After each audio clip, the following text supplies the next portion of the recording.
The Zephyrian colony of New Haven had been under siege for 37 days. Commander Kessatal crouched behind the makeshift barricade, her 4 arms trembling as she clutched her plasma rifle. Through the smoke-filled air, she could see the dark shapes of Void Hunter ships circling their dying world like mechanical vultures. The communication array sparked and died with a final pitiful whine.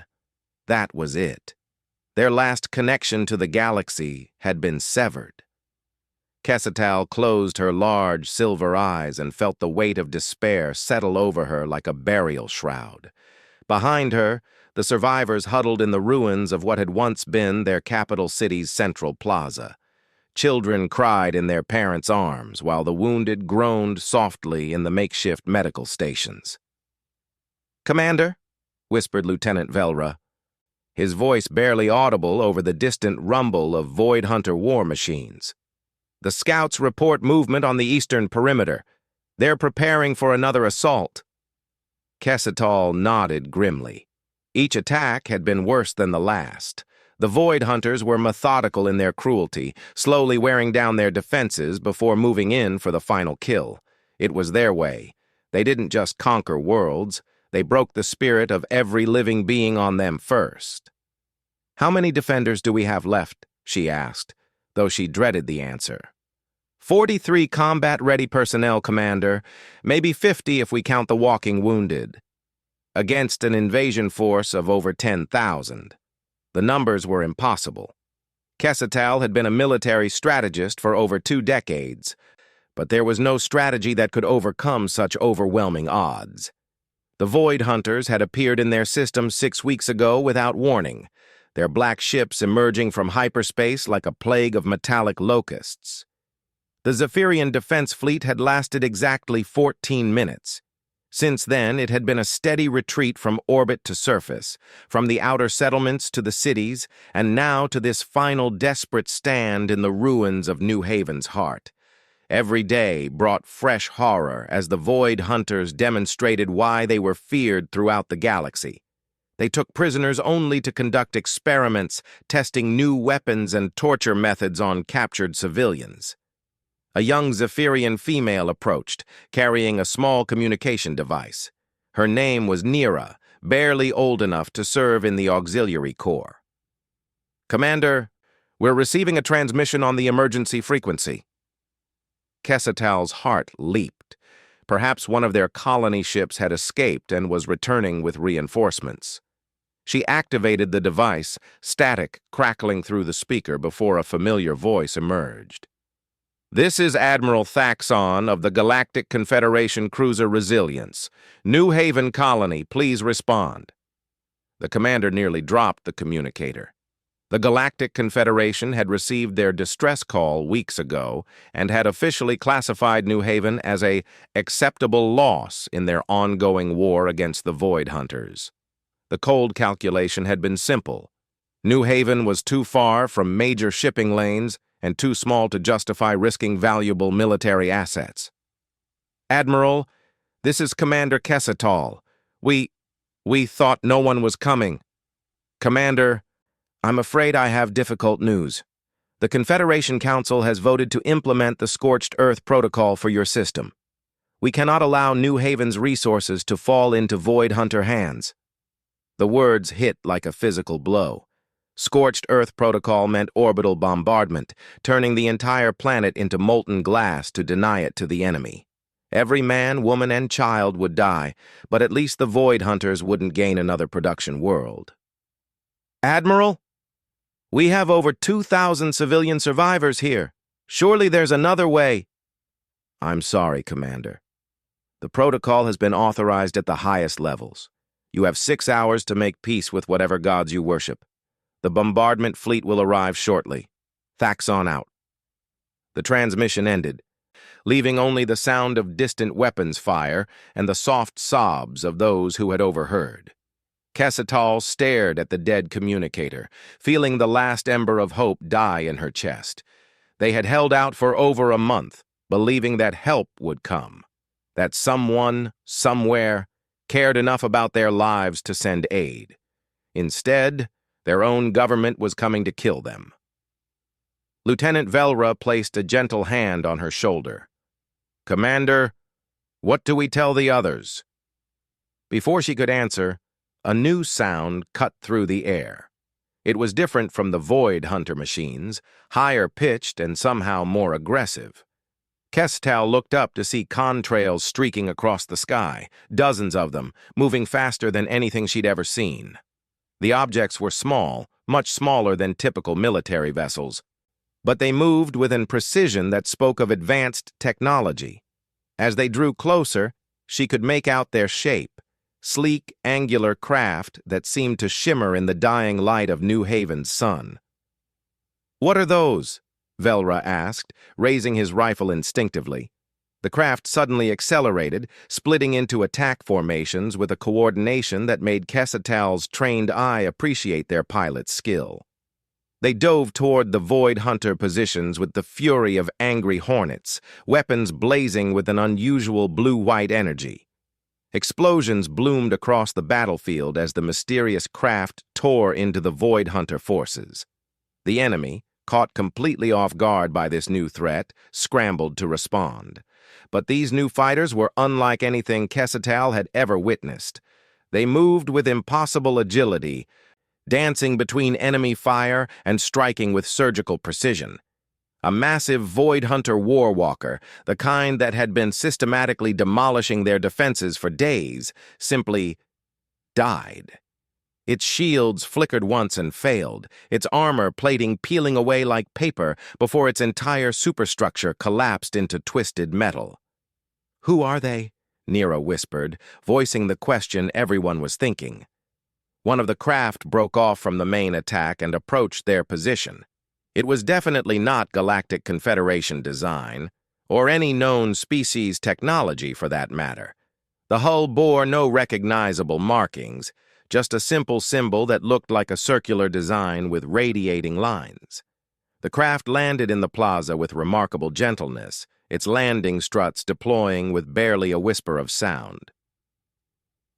A hatch opened with a soft hiss, and a figure emerged that made every Zephyrian present stare in amazement. It was bipedal, roughly the same height as a Zephyrian, but with only 2 arms. Its skin was a pale, pinkish tone, and its head was covered with fine brown hair. Most striking were its eyes, a bright blue color that seemed to hold an unusual intensity. The creature approached them slowly, hands visible and empty. When it spoke, its voice was transmitted through a small device attached to its throat. "I am Captain Sarah Martinez of the human ship Defiance. We received your distress call." Humans. Kestal had heard of them, of course. They were one of the newer species to achieve faster-than-light travel, having been spacefaring for less than 2 centuries. The Galactic Confederation barely acknowledged their existence, dismissing them as a minor, primitive species confined to a small region of space far from civilized worlds. "You came," Kestal managed to say, still processing the impossibility of it. "But how did you even know we were here?"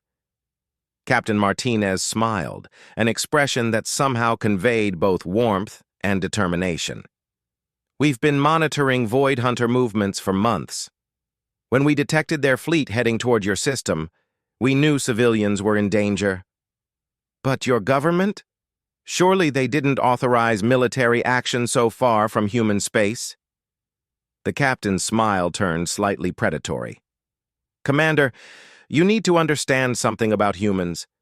We don't always wait for authorization when innocent lives are at stake. My battle group consists of volunteers. We came because it was the right thing to do." Around them, the sounds of battle were changing. The Void Hunter weapons fire was becoming sporadic, desperate. The human fighters continued their relentless assault, and now Kestal could see larger shapes descending from orbit, human warships, their hulls scarred but intact. "How many ships do you have?" she asked. 47 combat vessels, ranging from frigates to 1 heavy cruiser. About 800 volunteers total. Kestal felt her legs go weak. 47 ships against a Void Hunter invasion fleet that had numbered over 300 vessels. It should have been suicide. Yet somehow, impossibly, the humans were winning.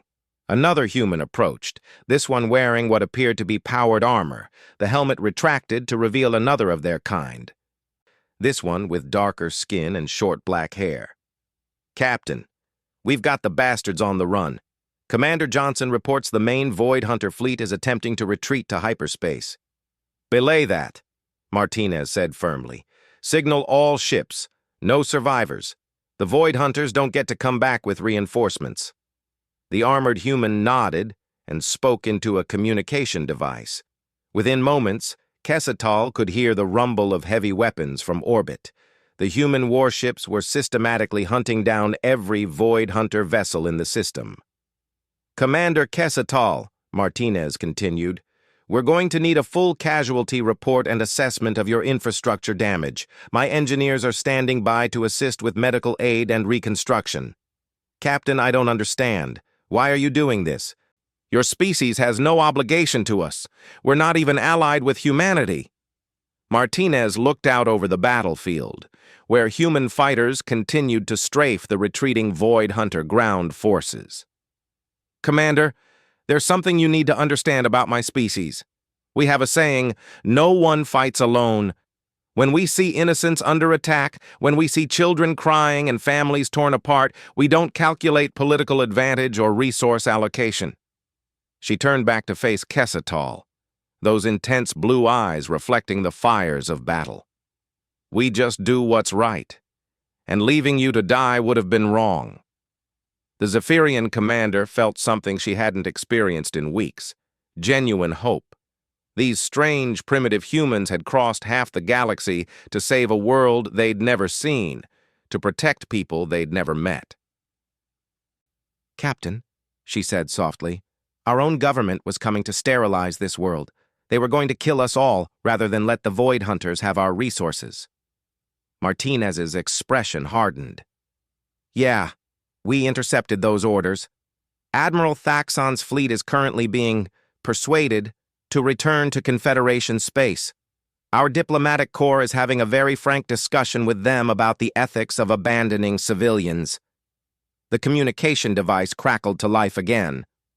"All human vessels, this is Commander Johnson aboard the Retribution. Void Hunter fleet is completely neutralized. 0 enemy survivors, 0 human casualties. The system is secure. 0 casualties." Kestal could barely believe it. These humans had just destroyed an entire Void Hunter invasion force without losing a single ship. Young Nira approached cautiously, looking up at the human captain with wide, wondering eyes. "Are you really going to help us rebuild?" Martinez knelt down to the young Zephyrian's level, her expression gentle. "Kid." 3 weeks had passed since the human fleet arrived at New Haven, and the transformation was nothing short of miraculous.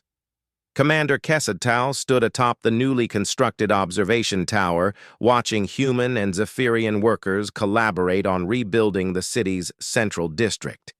The efficiency was staggering.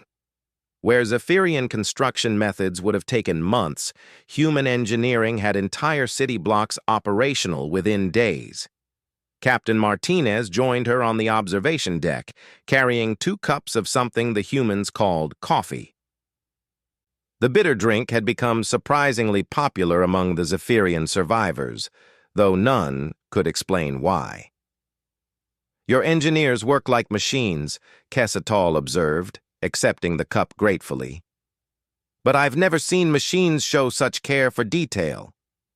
Martinez smiled, watching a human construction crew teaching Zephyrian workers how to operate their advanced fabrication equipment. "That's because we're not just rebuilding infrastructure, Commander. We're rebuilding hope." Below them, the plaza where they'd first met had been transformed into a thriving marketplace. Zephyrian children played between the stalls, while their parents conducted business with human merchants who had arrived on the relief ships. The sound of laughter had returned to New Haven, but Kesatal sensed an undercurrent of tension in the human captain. Over the past weeks, she'd learned to read human expressions with surprising accuracy. "Something troubles you," she said. It wasn't a question. Martinez took a long sip of her coffee before answering. We've been monitoring Galactic Confederation communications. There's concern about our presence here. What kind of concern? The kind that involves 3 Confederation battle fleets converging on this system. The cup slipped from Kessatal's fingers, shattering on the deck below. They're coming to enforce the Scorched Earth Protocol? No, actually. They're coming to enforce something called the Non-Interference Doctrine. Apparently, humanity helping you violated several dozen galactic treaties. Kessatal felt her blood run cold. The Non-Interference Doctrine was one of the Confederation's most sacred laws, designed to prevent advanced species from uplifting primitive ones. The penalties for violation were severe: complete trade embargo, military containment, and in extreme cases, forced technological regression. Captain, you must leave immediately. If they find you here— Commander, Martinez interrupted gently. Do you really think we'd abandon you now? But your entire species could suffer for this. The human woman's expression hardened, and Kessatal saw something in those blue eyes that made her understand why the Void Hunters had been so thoroughly defeated. Let them come. The communication panel nearby chirped with an incoming transmission. Martinez activated it, and Admiral Thaxon's pompous voice filled the observation deck. Human vessels, this is Admiral Thaxon of the Galactic Confederation First Fleet. You are in violation of 17 separate articles of galactic law. Withdraw immediately or face the consequences. Martinez picked up the communicator with deliberate calm. Admiral, this is Captain Martinez. We're conducting humanitarian relief operations for civilian survivors. Surely galactic law doesn't forbid medical aid. Don't play games with me, human. Your species has introduced advanced technology to a developing world, established permanent installations, and engaged in military action far beyond your authorized space. This ends now. I see. And what exactly do you propose to do about it? There was a pause before Thaxon responded, his voice dripping with condescension. Perhaps you've failed to notice, Primitive, but you are currently facing 3 full battle fleets. Over 900 ships with enough firepower to crack this planet like an egg. I suggest you reconsider your position. Kessatal watched Martinez's face carefully. There was no fear there, no uncertainty. Instead, the human captain seemed almost amused. Admiral, before you do something you'll regret, I should mention that you're not facing 47 human ships anymore. I'm aware of your pathetic numbers, human. Even if you've received reinforcements— Admiral, Martinez interrupted, you should probably look at your long-range sensors again. Take your time, I'll wait. The silence stretched for several long minutes. When Thaxon's voice returned, it carried a note of uncertainty that hadn't been there before. How many ships do you have? Currently, approximately 1,500 combat vessels, with another 800 in support roles. And Admiral, those are just the ones willing to show themselves. Kessatal stared at the human captain in shock. 1,500 ships. That was larger than the entire Confederation First Fleet. Impossible, Thaxon sputtered.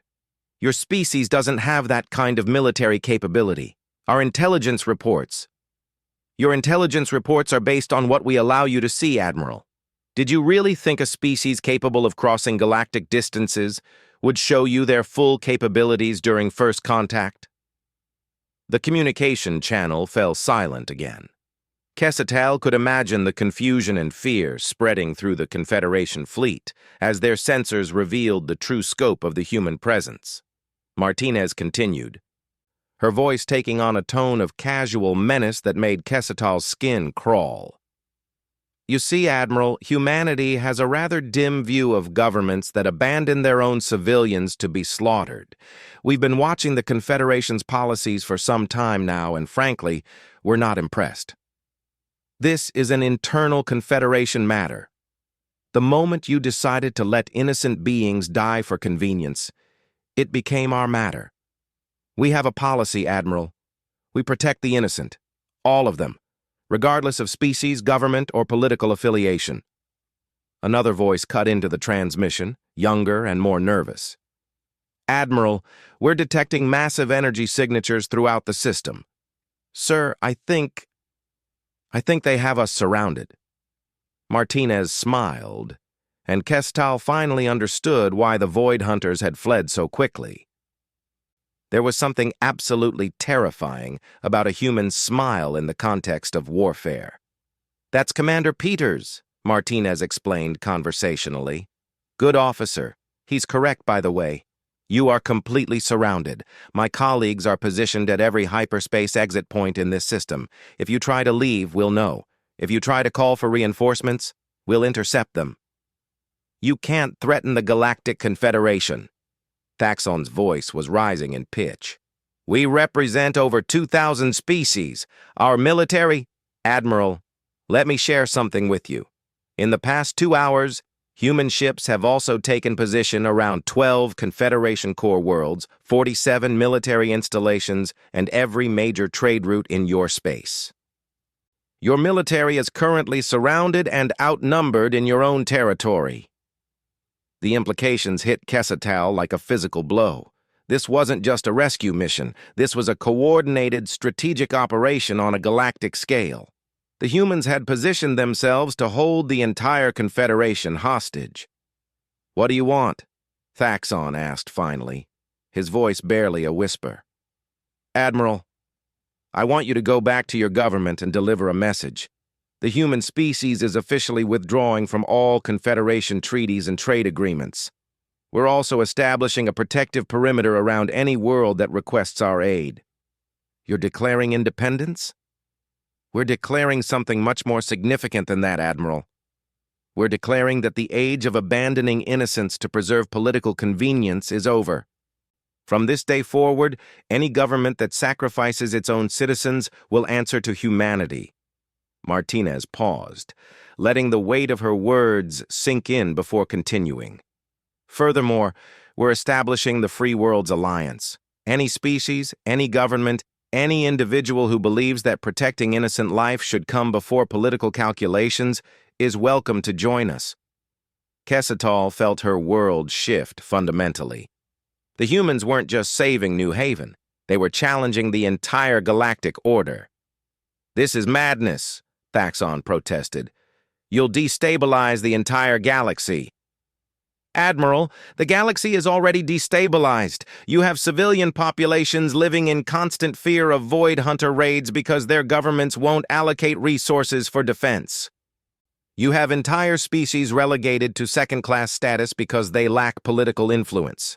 You have children dying on backwater worlds because helping them isn't economically viable. The human captain's voice hardened further. We're not destabilizing the galaxy, Admiral. We're fixing it. A new voice cut into the transmission, crisp and professional. Captain Martinez, this is Admiral Chen aboard the battleship Righteous Fury. All human fleets are in position and ready to proceed on your command. Thank you, Admiral. Maintain defensive postures unless fired upon. Kesetal realized she was witnessing history in the making. A species that the galaxy had dismissed as primitive and insignificant was systematically dismantling the established order through a combination of overwhelming force and moral conviction. Admiral Thaxon, Martinez continued, you have a choice to make. You can return to Confederation space and deliver our message, or you can test our resolve. I should mention that the Void Hunter invasion fleet you were too cowardly to engage numbered 300 ships. We destroyed them without casualties. Your 900 ships represent a larger target, but not a more dangerous one. The transmission remained silent for so long that Kesetal wondered if the Admiral had cut communications entirely. Finally, Thaxon spoke, his voice hollow with defeat. What about New Haven? Will you occupy it? Admiral, we don't occupy worlds. We protect them. New Haven will remain under Zephyrian sovereignty, with human protection guarantees. Any species that wants to join the Free Worlds Alliance will receive the same protection. And if we refuse to recognize this alliance? Martinez's smile returned, and Kesatal shivered involuntarily. Then you'll discover what happens when a species that colonized one of the most dangerous regions of the galaxy decides you're a threat to innocent life. The Admiral's response was barely audible. We'll deliver your message. Excellent. You have 6 hours to exit this system before we consider your presence hostile. Have a pleasant journey. 6 months had transformed the galaxy beyond recognition. Commander Kesatal stood in the newly constructed council chambers of the Free Worlds Alliance, watching delegates from 47 different species engage in passionate but civilized debate. The chamber itself was a marvel of cooperative engineering, designed to accommodate the wildly different environmental needs of member species while maintaining the aesthetic sensibilities of each. Captain Martinez, now bearing the title of Director of Alliance Military Operations, sat at the central podium reviewing reports from across known space. The transformation in her appearance was subtle, but significant. The weight of galactic responsibility had added lines around her eyes, but her determination burned brighter than ever. "The Andorian Collective has officially requested membership," announced Ambassador Velka, a graceful being from one of the first species to join the alliance. "Their civilian population voted 97% in favor after we eliminated the Void Hunter nest that had been terrorizing their outer colonies." Martinez nodded, making notes on her datapad. "Approved. Have Admiral Chen's fleet escort their delegation safely here. The Confederation has been intercepting diplomatic vessels again." It was true. The Galactic Confederation had not taken humanity's challenge lying down. After the initial shock had worn off, they'd begun a campaign of what they called restoring galactic order. This mostly involved blockading worlds that had joined the Alliance and conducting what they termed police actions against human installations. It was not going well for them. The main display screen activated, showing Admiral Thaxon's familiar face. 6 months of dealing with humanity had aged him considerably. His once pristine uniform now bore the wrinkles of constant stress, and his voice carried the weariness of repeated defeat. "Director Martinez," he began formally, "the Confederation Council has authorized me to present a final ultimatum." "Another one?" Martinez replied mildly. "Admiral, this is the 7th final ultimatum you've delivered. At some point, you need to commit to finality." Several Alliance delegates chuckled, though they maintained diplomatic composure. The relationship between humanity and the Confederation had developed an almost comedic quality, with increasingly desperate threats met by calm dismissal. "The Confederation will no longer tolerate human interference in sovereign territories," Thaxon continued, his voice rising slightly. "Withdraw from all occupied systems immediately, dissolve this illegal alliance, and submit to Confederation authority for trial. Or," Martinez asked with genuine curiosity, "or face the full military might of the Confederation. We have assembled over 4,000 ships in the Altair system. This time, there will be no retreat." The chamber fell silent. 4,000 ships represented the largest military force assembled in recorded galactic history. Even the Alliance's impressive fleet would be hard-pressed to match those numbers. Martinez studied her datapad thoughtfully before responding. "Admiral, before you do something regrettable, I should inform you that we've been monitoring your fleet buildup for weeks. Then you know the futility of resistance. Actually, I know that you've made a critical strategic error." Martinez's tone remained conversational, almost friendly. "You see, while you were gathering your grand armada in the Altair system, we were evacuating civilian populations from 17 contested worlds." The Admiral's expression shifted from confidence to concern. "What are you talking about?" "Every man, woman, and child from those 17 worlds is now safely behind our defensive perimeters. Those worlds are now empty of innocent life." Martinez paused, letting the implications sink in. Which means we no longer need to worry about collateral damage. The main display split, showing tactical readouts from across the galaxy. Thaxon's face went pale as the scope of human fleet movements became clear. You see, Admiral, while you were concentrating your forces in one system, we've been dispersing ours throughout Confederation space. Your core worlds, your industrial centers, your military academies, they're all currently under observation by human stealth ships. Commander Kestal recognized the tactical brilliance immediately.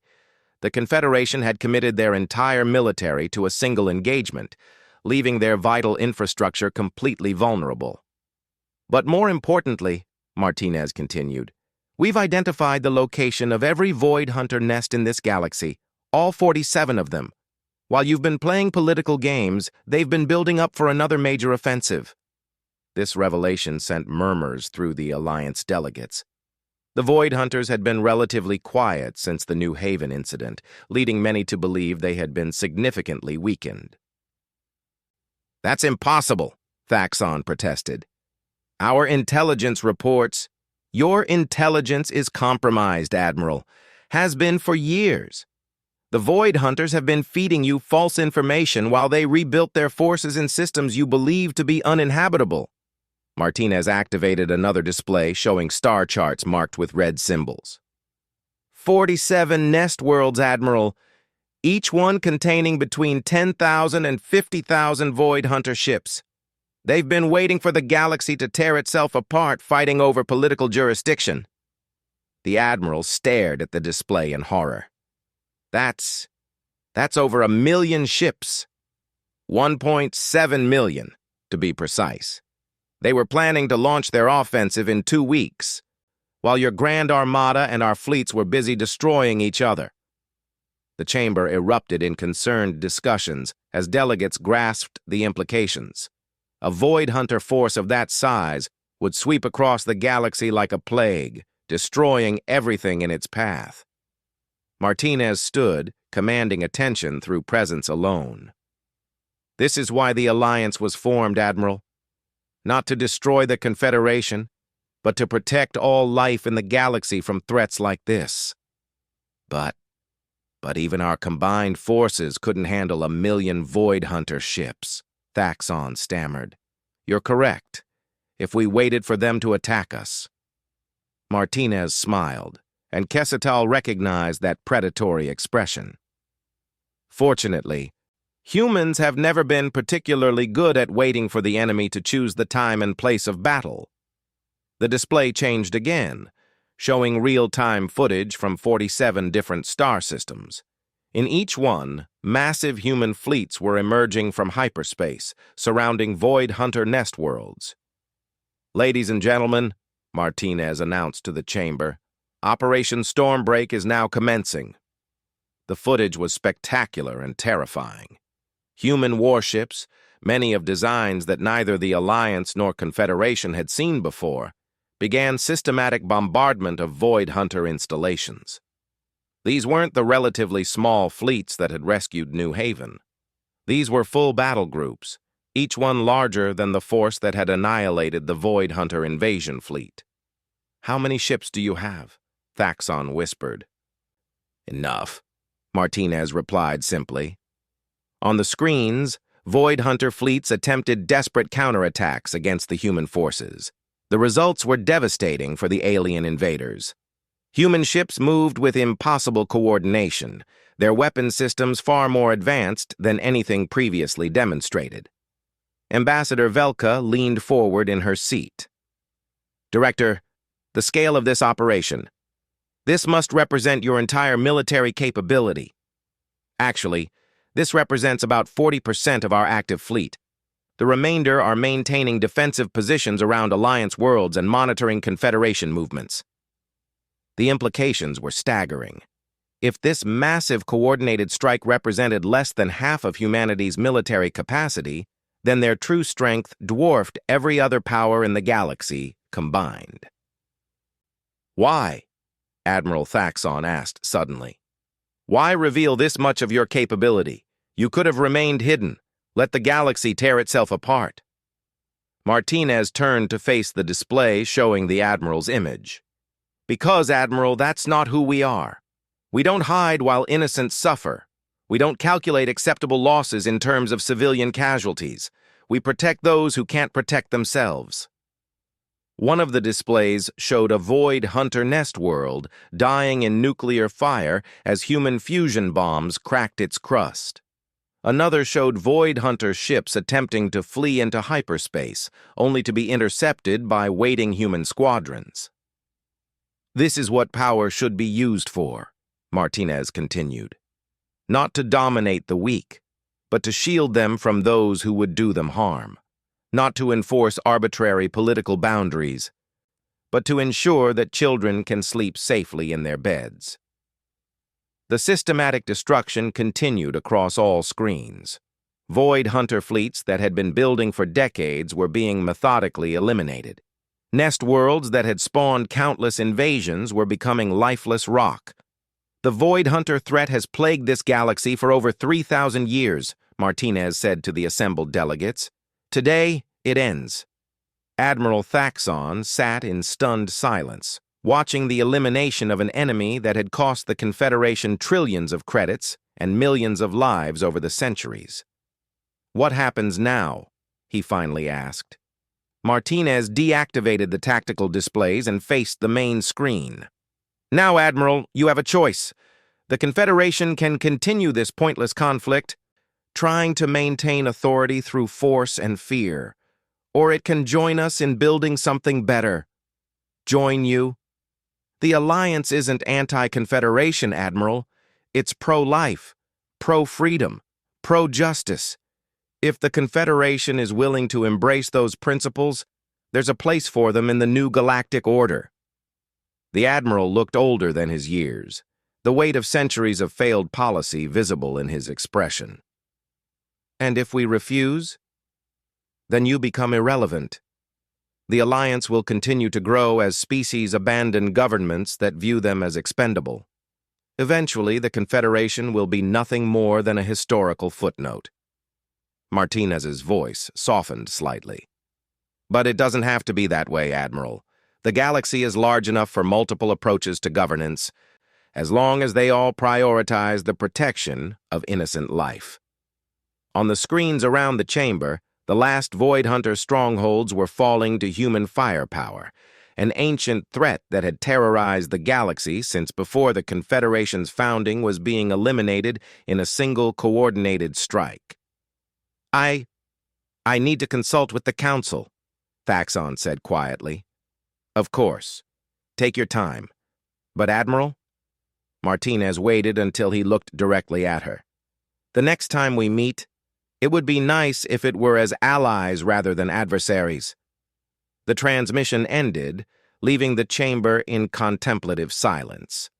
Through the vast windows, the stars seemed brighter somehow, as if the galaxy itself were celebrating the end of an ancient darkness. Commander Kesatal approached the podium where Martinez stood reviewing final operational reports. Director, she said softly, 6 months ago, you saved my world. Today you saved the galaxy. What drives your species to such extremes of compassion? Martinez looked out at the stars, her expression thoughtful. Commander, humans have a saying. The only thing necessary for evil to triumph is for good people to do nothing. We've seen what happens when governments choose expediency over morality, when the strong abandon the weak. She turned back to face the Zephyrian officer, those intense blue eyes reflecting the starlight. We decided long ago that we would never be the people who do nothing. No matter the cost, no matter the odds, when innocents cry out for help, humanity answers. The final reports arrived, confirming what the displays had already shown. 47 Void Hunter nest worlds destroyed. Over 1.7 million enemy ships eliminated. Human casualties, 0. The galaxy had indeed changed forever. Where once fear and political calculation had governed the fate of billions, hope and moral conviction now pointed the way forward.